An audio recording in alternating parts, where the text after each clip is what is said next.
Bonjour et bienvenue sur Docimo, ma chaîne poil à gratter de l'immobilier. Aujourd'hui, règle numéro 7, les devis.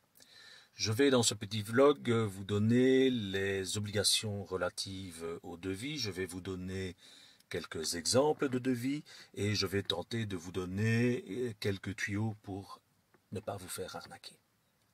A tout de suite. Tout d'abord, les obligations. Elles sont très claires. Je vous reprends le texte ici. C'est le texte de la loi Hamon du 17 mars 2014 qui stipule qu'un artisan est tenu, au-delà d'un certain montant, de vous donner un devis, de vous établir un devis extrêmement précis, c'est-à-dire le coût unitaire du matériel, le nombre d'unités, le coût unitaire de la main-d'œuvre, le nombre d'heures, des sous-totaux clairs et un total. Et il s'engage en fait à ce prix-là. Qu'en est-il en réalité? Nous allons le voir. J'ai ici un premier devis qui est un exemple pratique. Je vous le donne en détail ici à côté. Alors, vous voyez que dans ce devis, tout cela est très général. Il s'agit en fait d'une étanchéité de toiture bipente où le zinc de chaque côté de la toiture doit être remplacé.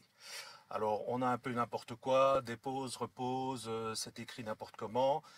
Seul le montant total est clair, 7 200 €. Retenez ce chiffre, 7 200 €. Alors, suite à ce premier devis, une seconde société est contactée et établit un devis. Voilà, je vous le donne ici en détail.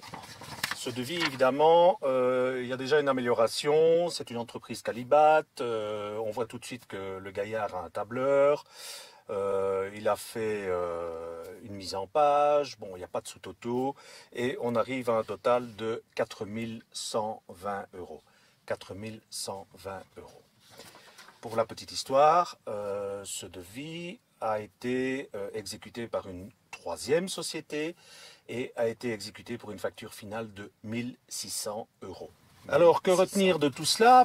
Que, en fait, dans un devis, il faut effectivement des tableurs, il faut des détails, il faut surtout des sous-totaux.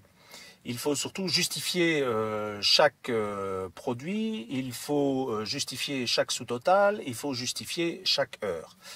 Je vous expliquerai dans un autre vlog, dans la règle numéro 7 bis, comment calculer un devis, comment évaluer le coût de vos travaux pour ne pas vous faire arnaquer. Voilà, c'est tout pour aujourd'hui. J'espère que ce petit blog vous a plu, qu'il vous a appris quelque chose. N'hésitez pas, si vous aimez, mettez des pouces, abonnez-vous, envoyez-nous vos idées, vos propositions de sujets et à très bientôt sur Docimo, la chaîne pour la gratter.